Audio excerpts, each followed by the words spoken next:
الحمد لله رب العالمين والصلاة والسلام على سيد الأنبياء والمرسلين وعلى آله وأصحابه أجمعين أما بعد فأعوذ بالله من الشيطان الرجيم بسم الله الرحمن الرحيم وما خلقت الجن والإنس إلا ليعبدون صدق الله العظيم۔ میرے دینی اور ایمانی بھائیوں، اللہ تعالیٰ نے پوری کائنات بنائی، اللہ نے آسمان بنایا، اللہ نے زمین بنائی، اللہ نے پہاڑ بنائے، اللہ نے درخت بنائے، اللہ نے انسانوں کو بنایا، اللہ نے فرشتوں کو پیدا کیا، اللہ نے جنوں کو پیدا کیا۔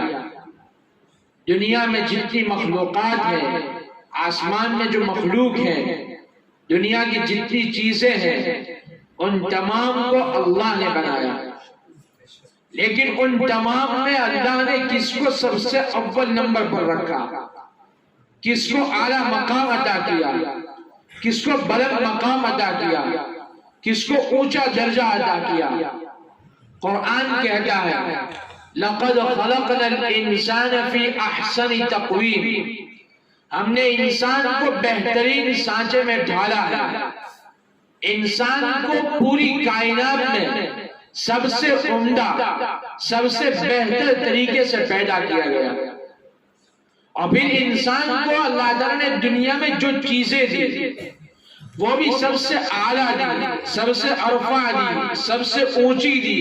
سب سے بہترین دی۔ جب اللہ انسان کو کھلاتا ہے،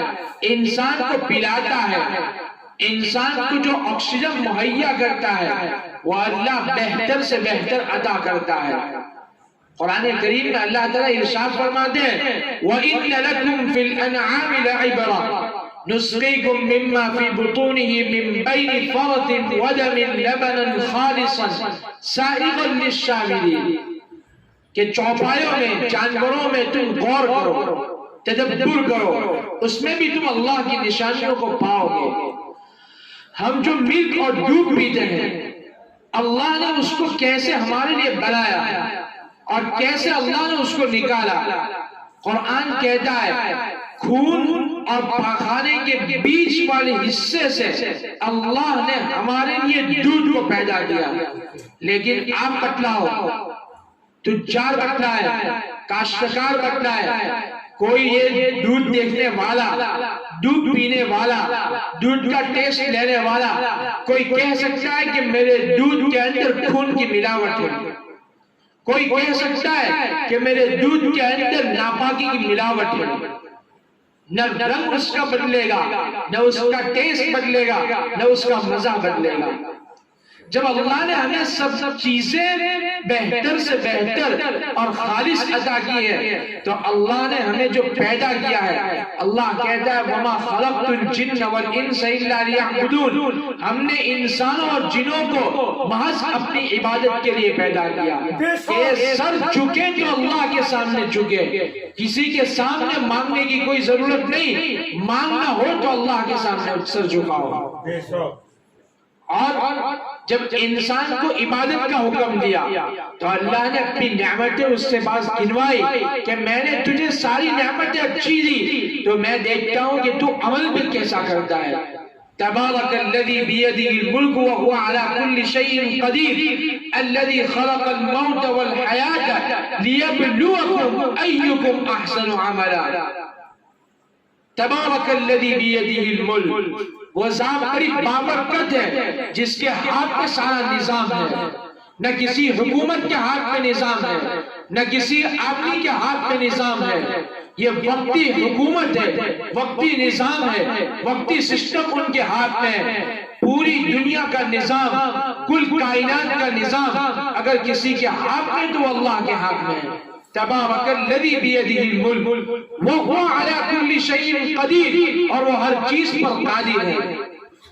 ابھی ہم بول رہے ہیں، ابھی ہم سن رہے ہیں، ابھی ہم دیکھ رہے ہیں، ابھی ہم کھا رہے ہیں، ابھی ہم سانس لے رہے ہیں، آکسیجن لے رہے ہیں۔ اگر اللہ چاہے تو ہماری بینائی کو چھین سکتا ہے، اگر اللہ چاہے تو ہماری زبان کو چھین سکتا ہے، اگر اللہ چاہے تو ہمارے کان کو چھین سکتا ہے، اگر اللہ چاہے تو ہمارے وجود کو مٹا سکتا ہے۔ الذي خلق الموت والحیات لیبلوکم ایکم احسن عملا، اس نے موت و حیات کو پیدا کیا تاکہ اللہ تم کو آزمائے، تمہارا امتحان لے، تمہارا ایگزام لے کہ سب سے بہترین عمل کرنے والا اس دنیا میں کون ہے۔ اس دنیا میں اللہ نے پیدا کیا، لیکن انسان کی ایک اپنی تمنا ہے، انسان کی اپنی ایک خواہش ہے، انسان کی اپنی ایک آرزو ہے۔ انسان چاہتا ہے کہ پوری زندگی اللہ کی نافرمانی میں زندگی گزار دو۔ قرآن کہتا ہے لا اقسم بیوم القیامہ ولا اقسم بالنفس اللوامہ ایحسب الانسان ان لن نجمع عظاما بلا قادرین علی ان نسوی بنانا بل یرید الانسان لیفجر اماما۔ انسان تو چاہتا ہے کہ اس کی ساری زندگی، پوری زندگی بس لہو و لعب میں، عیش و عشرت میں، اللہ کی نافرمانی میں گزرے۔ لیکن انسان کو قرآن کریم میں اور حضور اکرم صلی اللہ علیہ وسلم کی زبان سے بار بار تنبیہ کی گئی، بار بار ڈرایا گیا، بار بار گھبرایا گیا، بار بار چوکنا کیا گیا کہ دنیا دائمی دنیا نہیں ہے۔ کل من علیہا فان وَيَبْقَى وَجْهُ رَبِّكَ ذُو الْجَلَالِ وَالْإِكْرَامِ، کہ کل کائنات ختم ہو جائے گی، انسان ختم ہو جائیں گے، فرشتے ختم ہو جائیں گے، آسمان کو ختم کر دیا جائے گا، زمین بکھیر دی جائے گی، لپیٹ دی جائے گی۔ یوم نطوی السماء کطی السجل للکتب، اگر کسی کی ذات باقی رہنے والی ہے، اگر کوئی باقی رہنے والا ہے وہ اللہ کی ذات ہے۔ جب یہ دنیا ختم ہو جائے گی، یہ دنیا ختم ہونے کے بعد 40 سال تک انسانوں کو، جنوں کو قبر میں رکھا جائے گا،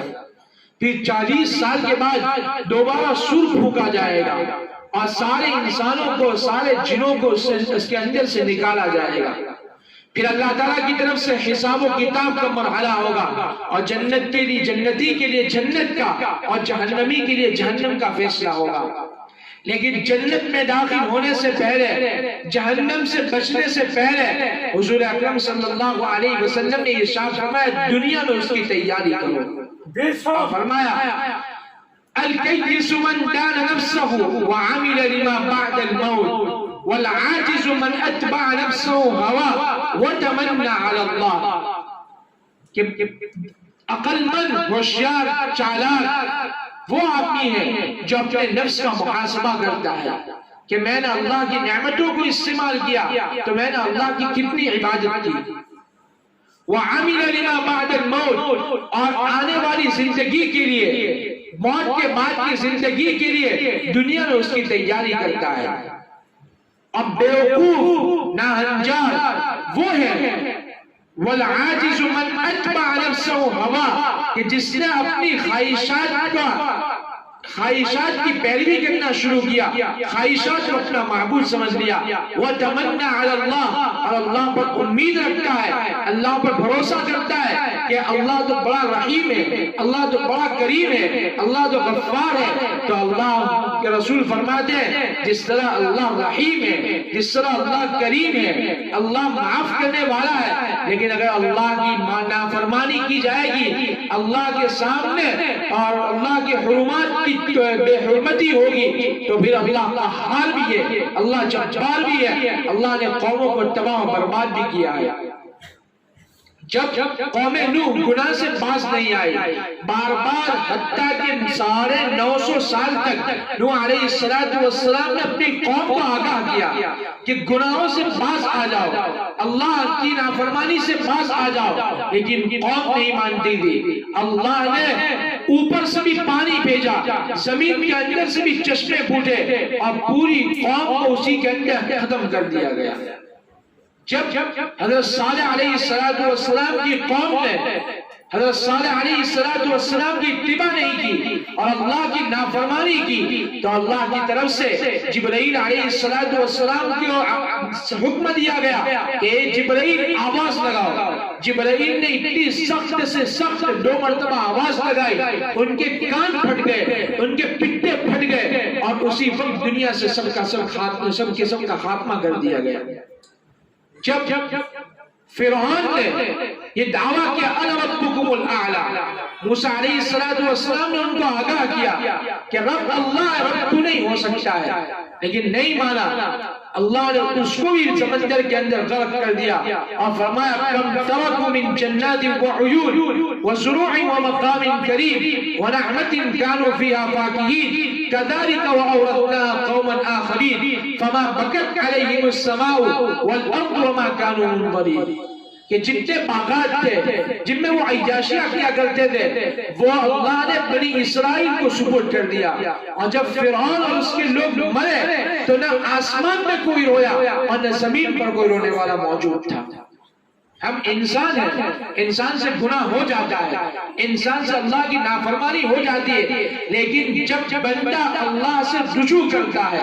اللہ کی طرف دوڑتا ہے، اللہ کی طرف لپکتا ہے، تو حدیث میں آتا ہے کہ جب انسان 1 ہاتھ بڑھاتا ہے تو اللہ 4 ہاتھ بڑھاتے ہیں، جب انسان چل کر آتا ہے تو اللہ دوڑ کر آتا ہے، اور جب انسان سجدے میں ہوتا ہے تو وہ گویا اللہ نے اس کو پیار کر لیا، وہ کیفیت پیدا ہو جاتی ہے۔ بنی اسرائیل میں ایک شخص تھا جس نے 99 انسانوں کو قتل کر دیا تھا۔ اس کے دل میں داعیہ پیدا ہوا، سوچنے لگا کہ آخر کہ میرے لیے بھی توبہ کا دروازہ کھلا ہے کہ نہیں کھلا ہے۔ لوگوں سے پوچھتا رہا کہ میرے لیے توبہ ہے کہ نہیں ہے۔ لوگوں نے راہب کا ایڈریس دے دیا، پتہ دے دیا۔ وہ اس راہب کے پاس پہنچا اور راہب سے کہنے لگا میں نے 99 انسانوں کو قتل کیا ہے، حل لی توبۃ، کیا میرے لیے بھی توبہ ہے؟ تو اس نے کہا لیس لک توبۃ عند اللہ، راہب نے کہا تیری کوئی توبہ نہیں ہو سکتی اللہ کے یہاں۔ اس نے کہا جب توبہ نہیں ہو سکتی ہے تو 99 کو میں نے ختم کیا ہے، 100 کو ختم کرتا ہوں، اور راہب کو ختم کر دیا۔ لیکن سوچتا تھا، لوگوں سے پوچھتا تھا، پھر پوچھتا رہا کہ میرے لیے توبہ ہے کہ نہیں ہے، میرے لیے توبہ ہے کہ نہیں ہے۔ لوگوں نے ایک بتلایا کہ فلاں مقام پر ایک عالم دین رہتا ہے، ایک شریعت کا جاننا والا رہتا ہے، آپ اس کے پاس چلے جاؤ۔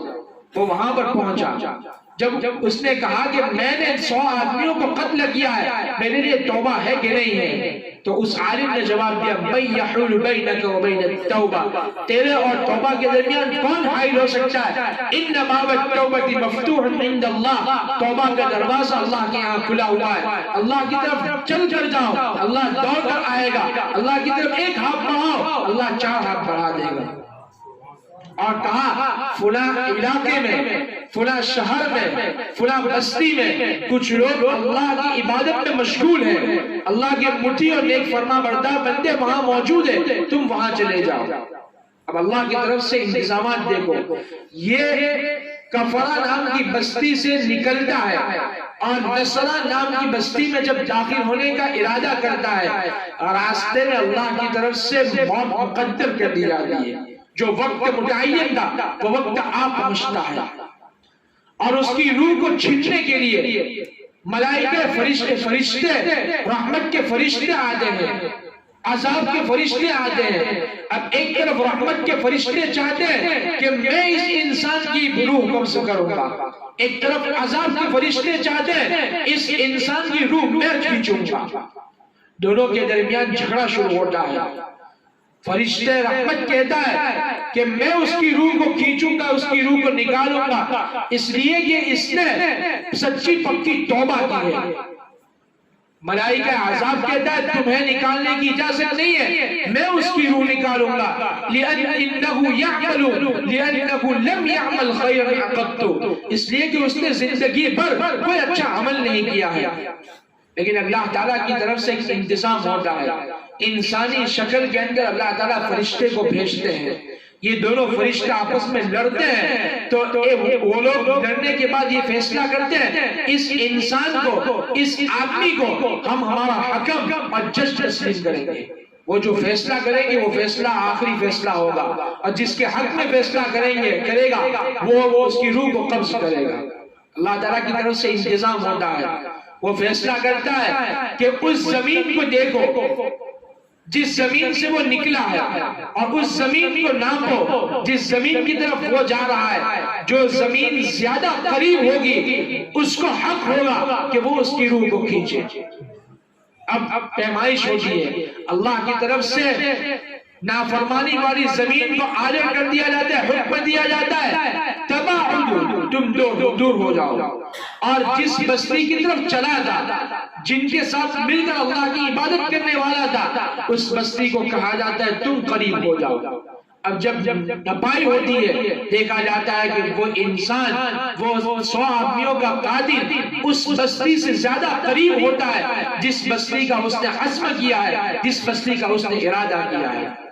اللہ انسانوں کی توبہ اس طرح قبول فرماتا ہے، اور انسان اگر سچے دل سے رجوع کرے گا، قرآن کہتا ہے توبوا الی اللہ جمیعا ایھا المؤمنون لعلکم تفلحون، ایمان والو سچی پکی توبہ کر لو تم کامیاب ہو جاؤ گے۔ یا ایھا الذین آمنوا توبوا الی اللہ توبۃ نصوحا، ایمان والو سچی پکی توبہ کرو، اور یہ عزم کر لو کہ آج کے بعد گناہ نہیں کریں گے، یہ عزم کر لو کہ اگر گناہ ہو گیا ہے تو ہم سچی پکی توبہ اللہ سے کریں گے۔ اللہ تعالی ہم سب کو توبہ کرنے کی توفیق عطا فرمائے، ہمارے گناہوں کو مٹا دے، ہماری سیئات کو حسنات سے مبدل فرمائے، ہمارے اس اجتماع کو قبول فرمائے، موت سے پہلے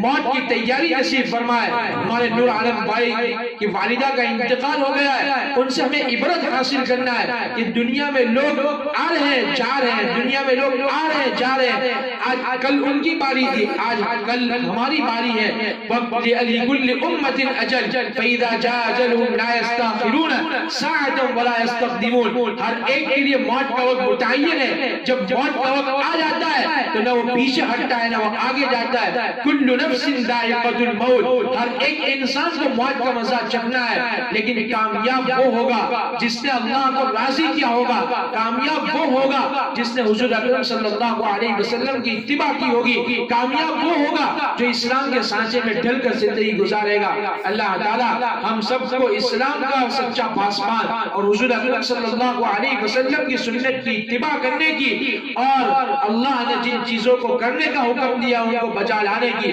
جن چیزوں کو چھوڑنے کا حکم دیا ہے ان سے بچنے کی توفیق عطا فرمائے۔ وآخر دعوانا الحمدللہ رب العالمین۔